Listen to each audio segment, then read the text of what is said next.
दाम्पत्य जीवन की सफलता आपसी सम्मान, विश्वास और संवाद पर टिकी होती है। पति पत्नी यदि एक दूसरे को स्वीकार करें, भावनाएं खुलकर साझा करें और जिम्मेदारियां मिलकर निभाएं, तो संबंध मजबूत रहता है। नमस्कार। आज की कहानी का शीर्षक है गिरोहों के आलाप, जिसे लिखा है हिंदी साहित्य जगत की ख्याति प्राप्त लेखिका डॉक्टर गीता शर्मा जी ने। आज बहुत तनाव में है माँ पापा। जब से बुआ का फोन आया है, पापा की चहलकदमी शुरू हो गई और माँ का बड़बड़ाना। दीदी को देखने लड़के वाले जो आ रहे हैं। बुआ तारीफ तो बहुत कर रही हैं इस रिश्ते की। दरअसल ये रिश्ता उन्होंने ही बताया है। पापा को चिंता हो रही है कि पता नहीं क्या होगा। शायद इतनी जल्दबाजी का अंदाजा नहीं था उन्हें। वे तो घर वर देखने जाने की सोच ही रहे थे कि बुआ ने उनके आने की सूचना देते हुए कहा, भाई साहब, वे लोग तो तैयार हैं इस रिश्ते के लिए। बहुत भाग्यशाली है अपनी पूर्णिमा। लड़का ऊंचे खानदान से है, बहुत पैसे वाले लोग हैं। उन्हें तो फोटो देखकर ही पसंद आ गई। बस एक बार मिलना चाहते हैं। फिर क्या है ना भाई साहब, बड़ी लड़की की शादी अच्छे खानदान में हो गई, फिर छोटी वालियों की चिंता नहीं करनी पड़ेगी आपको। कोई कसर मत रखना आओ भगत में। वैसे अपनी पूर्णिमा तो है ही इतनी प्यारी। देखना, रिश्ता पक्का करके ही जाएंगे। बुआ के फोन रखते ही घर में अफरा तफरी मच गई। इतने कम समय में कितनी सारी तैयारी करनी है। जल्दी के काम हो तो माँ के तो हाथ पांव फूलने लगते हैं। वे हिसाब लगाने बैठ गईं कि क्या क्या करना है। उनके कहे अनुसार पापा मिठाई, नमकीन, फल और मेवा लेने गए हैं और हम सब घर व्यवस्थित करने में जुट गए हैं। हम बहनों की खुशी का ठिकाना नहीं है और उत्साह इतना कि पूछो मत। पहली बार लड़के वाले आ रहे हैं हमारी प्यारी दी को देखने। पूर्णिमा दी इतनी सुंदर है जैसे पूर्णिमा का चांद। माँ बताती हैं कि पूर्णिमा दी का जन्म शरद पूर्णिमा के दिन हुआ था और इसी कारण अम्मा ने उनका स्वागत पूर्णिमा कहकर किया था। ये थी भी बिल्कुल गोल मटोल और भक्क सफ़ेद चांद सी। कहते हुए उनका चेहरा खुद चमक उठता। दी घर की पहली बेटी थी तो सबकी लाडली भी थी। उन्हें घर में विशेष दर्जा मिला हुआ था।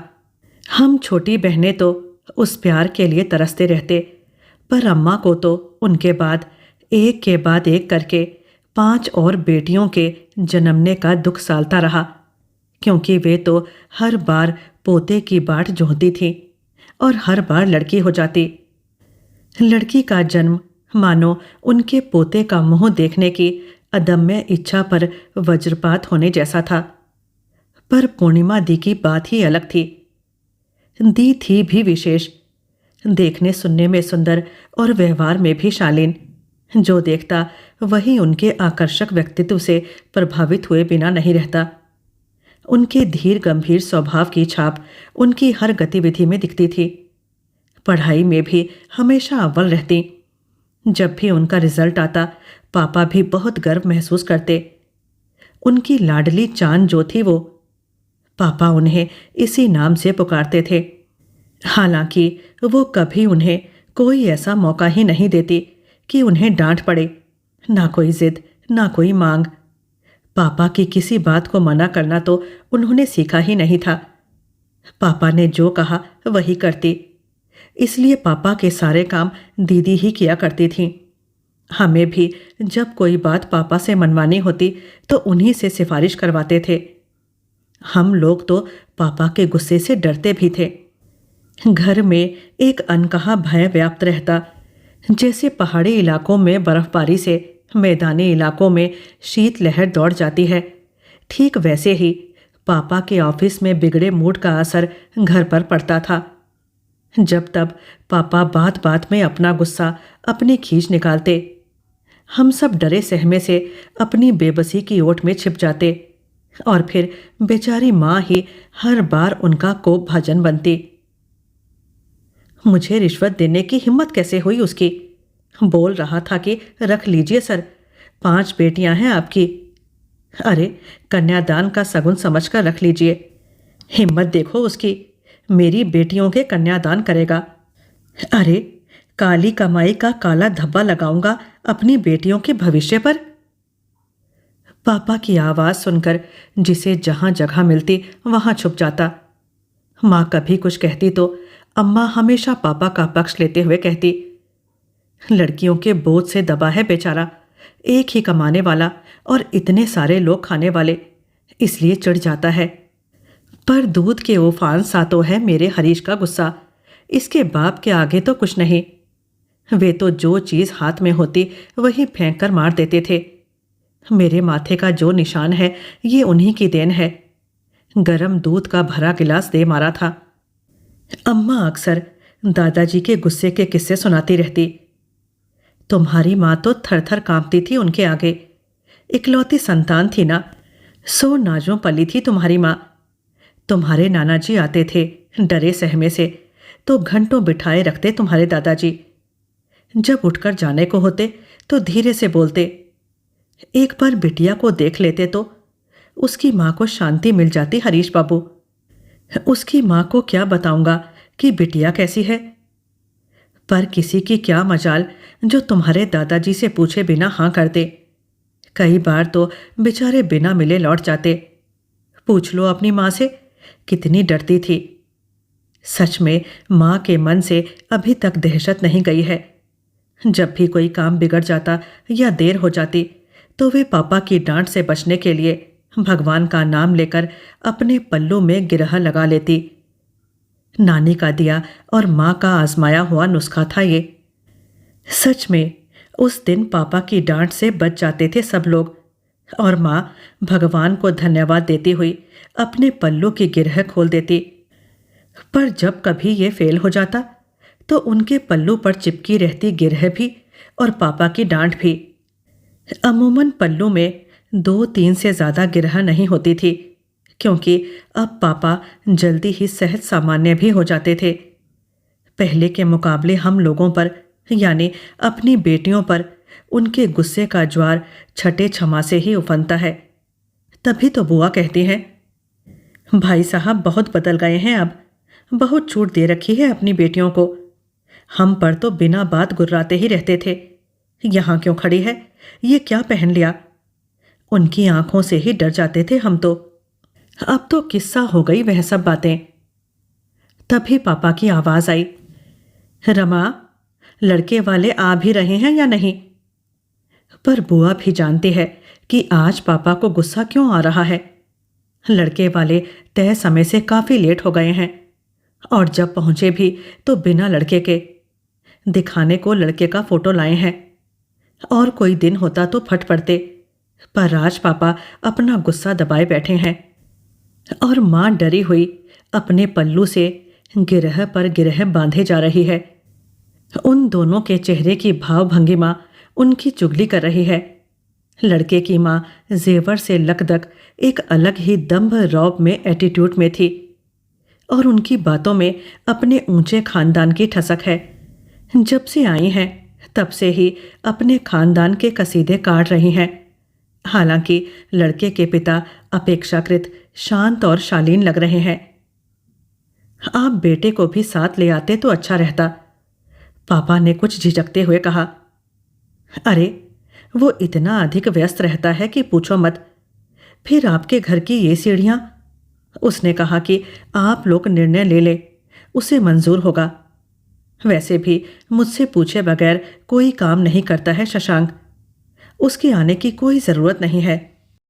जी वह तो ठीक है, पर फिर भी लड़का लड़की भी एक दूसरे को देख लेते तो अच्छा रहता, पापा ने कहा। अरे, मैंने कहा ना कि उसको मेरा निर्णय मानने होगा। आप तो लड़की को बुलाइए, मेरी पसंद उसकी पसंद। पापा निरुत्तर हो गए। पापा ने मां को इशारा कर दीदी को ले आने को कहा। जैसे ही दीदी वहां पहुंची, वे लोग तो दीदी को देखते ही रह गए। बिना किसी मेकअप के भी दीदी का चेहरा जन्मजात सुंदरता से दमक रहा है। वे अपलक निहारते रह गए। यकायक झेंपते हुए लड़के की मौसी ने उन्हें बैठने को कहा।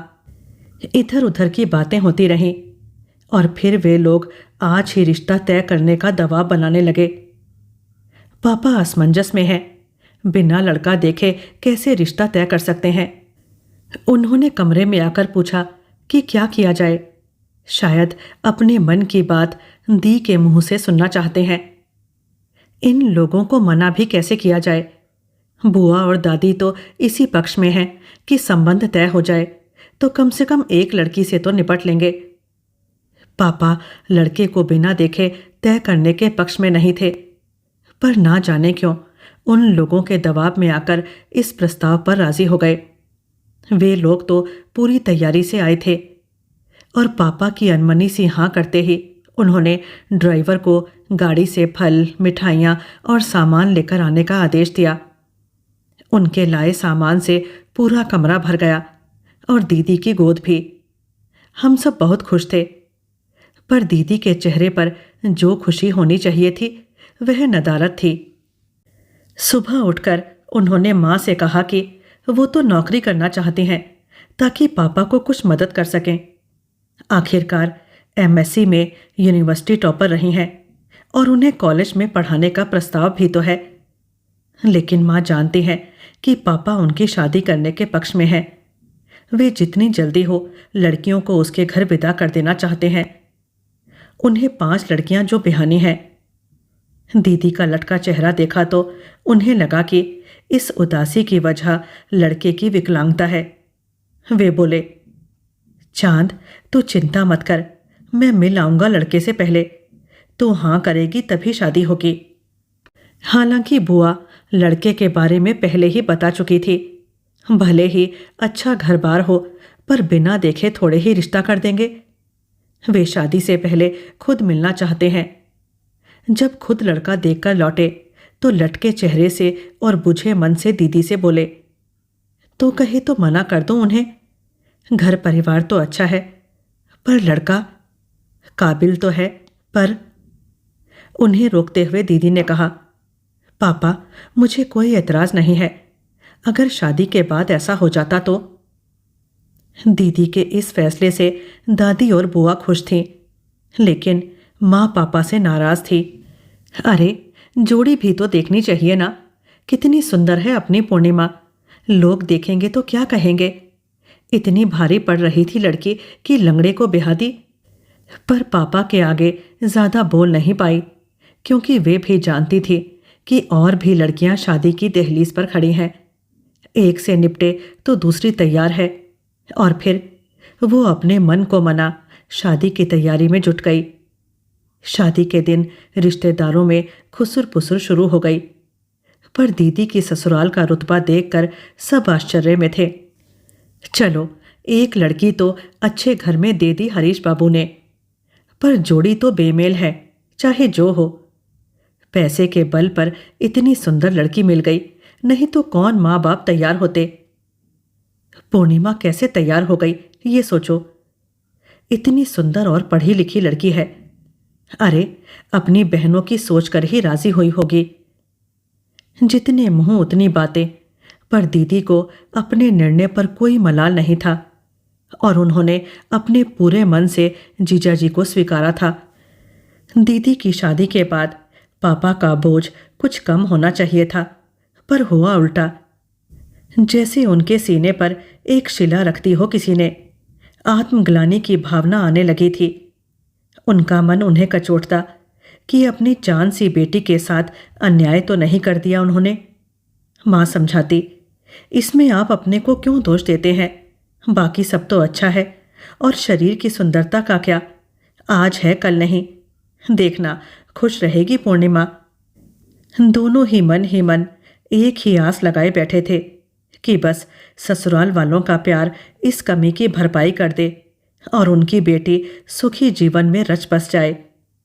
दीदी तो पहले से भी और अधिक चुप रहने लगी थी। जब भी आती तो उनकी सास पूरे ठाट बाट से उन्हें मायके भेजती। गाड़ी, नौकर चाकर और ढेर सारा सामान लिए दीदी जब भी आती तो घर में चंद घंटों के लिए उनके ससुराल का वैभव फैल जाता। इधर आई नहीं कि लौटने का समय हो जाता। ना जी भरकर बातें हो पाती और ना ही आराम। जीजा जी तो कभी साथ में नहीं आते थे। जब भी कोई पूछता तो वही रटा रटाया सा जवाब, अरे इन्हें समय ही नहीं मिलता अपने काम से, बोल रहे थे कि बाद में चलेंगे। मुझे तो आप सबकी याद आ रही थी तो मैं अकेले ही आ गई। पापा के पूछने पर दीदी अपने घर की शानो शौकत के बारे में बताने लगती। जीजा जी के बारे में पूछने पर वो बात घुमा देती या चुप रह जाती, और यही बात पापा को सालती कि उनकी शादी उस बड़ी हवेली से थोड़ी की है। पर अंदर ही अंदर वे भी जानते थे कि कड़वी है, पर सच्चाई भी यही है। माँ को कुछ आभास सा होने लगा था कि उनके ससुराल में सब कुछ ठीक नहीं है, और जितना वो बताती हैं उससे ज़्यादा तो छिपाती हैं। साल भर से ज़्यादा हो गया था दीदी की शादी को, पर दीदी का दौरा हर बार कुछ घंटों के लिए होता। हम लोग जिद करते तो कहती, अगली बार रुकूंगी पक्का। रीमा दीदी की गोद भराई में पहली बार एक रात रुकी हैं पूर्णिमा दीदी। हम सब बहुत खुश हैं कि चलो आज मस्ती करेंगे सब बहनें मिलकर। पर दीदी तो बैठक में पापा के साथ ही बैठी बातें करती रही। फिर देर से अंदर आई और सोने की तैयारी करने लगी। मम्मी बोली, पूनो पहले तो तुम सब बता देती थी और अब माँ से भी झूठ बोलने लगी है। खुश होने का अच्छा अभिनय करने लगी है मेरी बेटी अब। नहीं मम्मी, ऐसी तो कोई बात नहीं है। अच्छा, मेरी तरफ देख कर बोल। मैंने क्या झूठ बोला बताइए तो। यही कि तू बहुत खुश है वहां। हाँ, खुश तो हूं, इसमें क्या झूठ है। तो ये क्या है? मम्मी ने उनका दुपट्टा दिखाते हुए पूछा। इतनी सारी गिरहें? वो मम्मी के हाथ से अपना दुपट्टा छीनते हुए बोली, अरे ये कहाँ से मिला आपको, मुझे दीजिए। नहीं दूंगी, पहले सच बता। अरे बेटा, अगर अपनी माँ को नहीं बताएगी तो फिर किसको बताएगी? क्या बताऊं मम्मी, सब ठीक ही तो है। झूठ, शशांक तो अच्छे से रखते हैं। हाँ बिल्कुल, सब ठीक ही है माँ।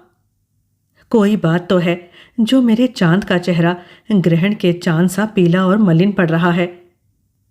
कुछ नहीं माँ, एक अजीब सी उदासीनता पसरी रहती है हमारे बीच में।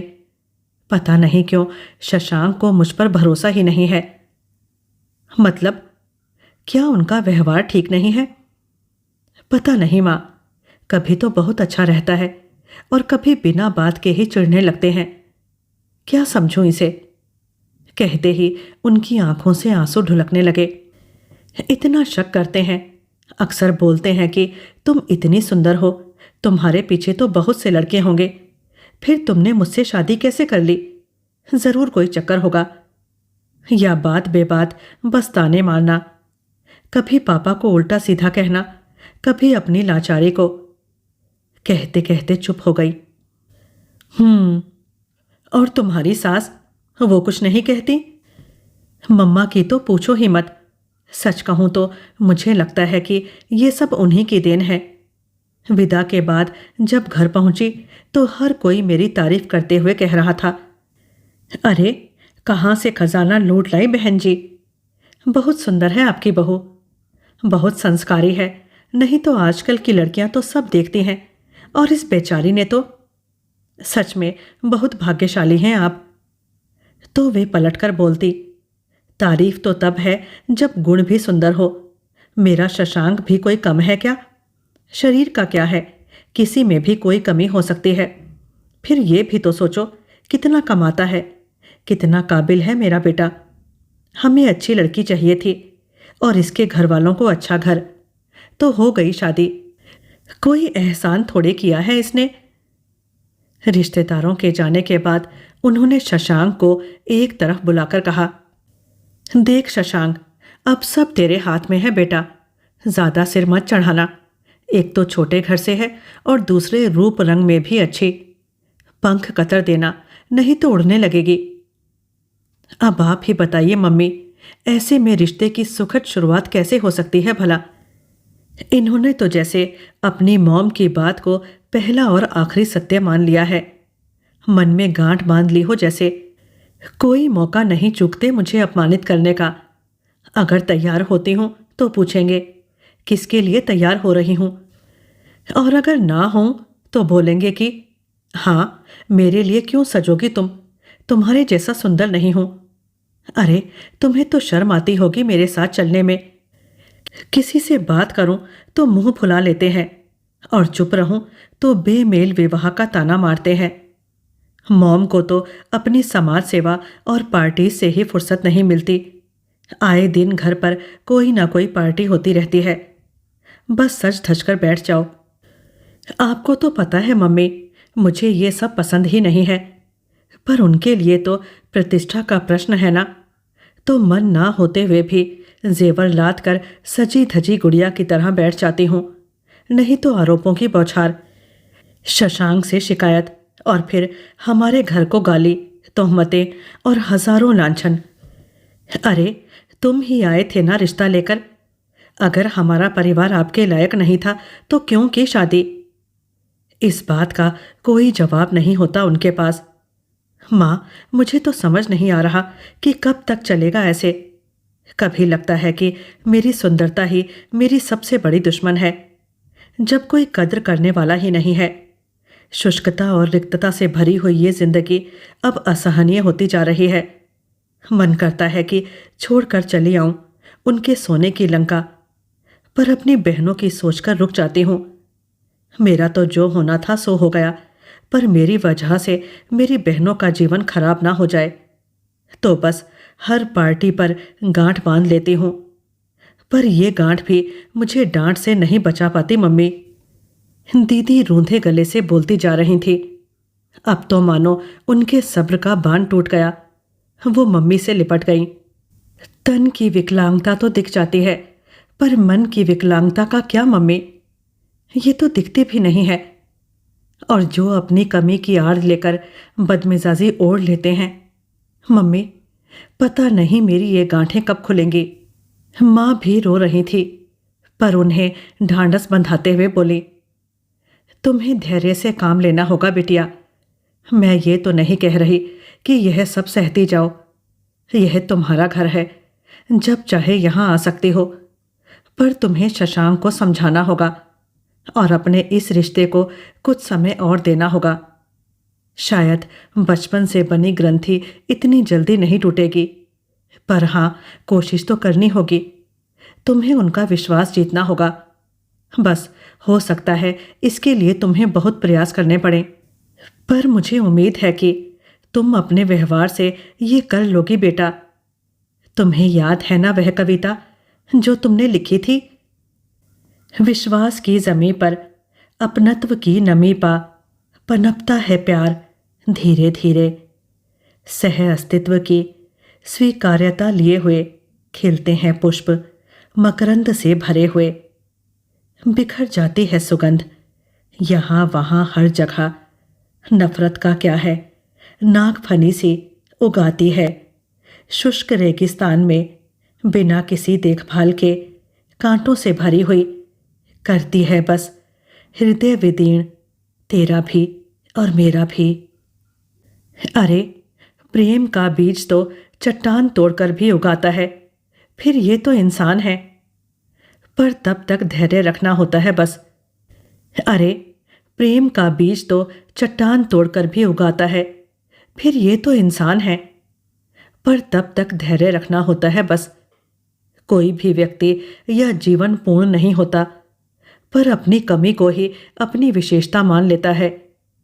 वो अपनी कमजोरी को ही बढ़ावा देता है, जबकि हमें अपनी कमियों पर नहीं, अपनी शक्तियों की बात करनी चाहिए। देख बेटा, दुख नदी के प्रवाह जैसे आते हैं। तुम्हें अपने साहस के चप्पू से नदी पार करना होगा। फिर संघर्ष किसके जीवन में नहीं होते। वास्तव में उनके परिवार ने अनजाने ही उन्हें विशेष बना दिया है, उनके साथ अलग सा व्यवहार करके। उनके मन में उनकी हीनता की जड़ें गहरी कर दी हैं, इसलिए वे अकेले हैं, नितांत अकेले। बिना बोए ही उनके शुष्क हृदय में घृणा की, अविश्वास की नागफनी उगाई है। दरअसल उन्हें तुम पर नहीं, स्वयं पर ही विश्वास नहीं है। तुम्हें नागफनी की जड़ें काटनी होगी। हो सकता है कि तुम्हारे तन मन घायल हो जाएं, पर एक पुरजोर कोशिश तो करनी चाहिए। तुम्हें उनकी हीन भाव की ग्रंथि के स्थान पर आत्मविश्वास के बीज रोपने होंगे, कोई दया या करुणा के भाव दिखाए बिना। और हाँ, तुम्हें अपनी ग्रंथि भी तोड़नी होगी कि उनसे शादी करके तुमने कोई एहसान किया है उन पर। हो सकता है कि अनजाने में ही तुम्हारे व्यवहार से ऐसे संकेत मिलते हों। मम्मी थोड़ा रुकते हुए फिर बोली, तुम अभी पूछ रही थी ना कि तन की विकलांगता तो दिख जाती है, पर मन की विकलांगता का क्या मम्मी? तो ये तो तुम्हारे मन में भी हो सकती है ना बेटा, बेहतरी और कमतरी के भाव के रूप में। तो बेटा, तुम्हारा दया भाव कहीं उनके आत्मसम्मान को ठेस तो नहीं पहुंचा रहा है? तुम्हें उनका विश्वास जीतना होगा। हमारी पीढ़ी और तुम्हारी पीढ़ी में अंतर है। अब पति पत्नी स्वामी और दासी भाव से नहीं, सहचरी भाव से दोस्त बनकर रहते हैं। तो फिर संबंधों में इतना भयाक्रांत होकर रहना तनाव को और अधिक बढ़ाएगा। रहीम दास जी का ये दोहा ध्यान रखना बेटा, जहां गांठ तहाँ रस नहीं, यह रहीम जग जोए। मड़ाए तर की गांठ में गांठ गांठ रस होए। तो ये गिरहें तो तुम्हें खोलनी ही होंगी बेटा, एक एक करके, और आधे अधूरे नहीं, उन्हें पूरे मन से स्वीकारना होगा। जब तक तुम्हें ये अपनी बहनों की, पिता की या परिवार की खातिर किया गया कोई समझौता लगता रहेगा, तुम्हारे अंदर से सहज स्वीकार्यता नहीं आएगी, तो संबंधों में मधुरता कैसे आएगी? किसी ने कहा है ना, प्रेम तब खुश होता है जब वह कुछ दे पाता है, अहंकार तब खुश होता है जब वह कुछ ले पाता है। अहंकार रिश्तों को पनपने ही नहीं देता, प्रेम में हार कर ही जीता जा सकता है ना? सब ठीक हो जाएगा बेटा। तभी माँ ने देखा रात बहुत हो चुकी है, तो सब सो गए और शिकायतें भी। दी की नींद से बोझिल आंखें बंद हो गई हैं। दी को दुलार कर माँ भी सो गई। सुबह पापा की आवाज़ और खटपट की तेज आवाज़ सुनकर नींद टूटी। बाहर आकर देखा तो मजदूर सीढ़ियों पर एक रैंप बना रहे हैं। ये क्या है पापा? दी ने पूछा। कुछ नहीं बेटा, ये सब तो मुझे बहुत पहले ही करवा लेना चाहिए था, पर मैं सोच ही नहीं पाया कि इस वजह से ही शशांक यहाँ आने में झिझकते होंगे। खैर, देर आए दुरुस्त आए। तुम्हारी बात हो तो उन्हें बता देना कि अब उन्हें कोई परेशानी नहीं होगी। वैसे कब आ रहे हैं? पता नहीं पापा, कहते हुए दी अंदर चली आई। उनकी आंखें नम हो चली थी। माँ ने उन्हें अपने गले से लगा लिया और बोली, तुम अभी फोन करो शशांक को। पर माँ, वो नहीं आएंगे। तुम बुलाओ तो सही, प्यार से, अधिकार से। और माँ दी को कमरे में अकेला छोड़ बाहर निकल आई। पता नहीं क्या बात हुई दी और जीजू की उस दिन फोन पर। जब दी बाहर आई तो चिड़िया सी चहचहाने लगी और सीधे जाकर माँ से लिपट गई। माँ, शशांक आ रहे हैं। मैं ना कहती थी कि प्यार से सारी कड़वाहट घुल जाती है। चल अब जल्दी कर और अच्छे से तैयार हो जा। हाँ माँ, बहुत सारी तैयारी करनी है। और भी कोई आ रहा है साथ में? नहीं माँ, हम लोग कश्मीर जा रहे हैं घूमने। अरे वाह, बहुत सुंदर। हाँ माँ, ये बोल रहे थे कि उनकी बहन ने सारी बुकिंग करा दी है, तो रुक नहीं पाएंगे।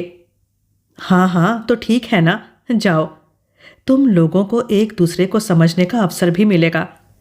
देखना, तुम्हारी और शशांक की आशंकाएं निर्मूल साबित होंगी, सारी और सारी शिकायतें बेवजह। हाँ माँ, हमें अपनी सारी गिरहें भी तो खोलनी हैं, दुपट्टे की नहीं। मुझे अपने मन की भी, क्योंकि आपने ही सिखाया है ना।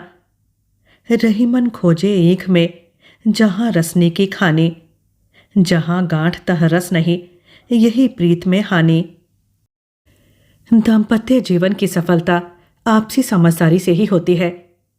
इस शिक्षाप्रद कहानी के अंत के साथ मुझे विदा दीजिए और कथा साहित्य से जुड़े रहिएगा। धन्यवाद।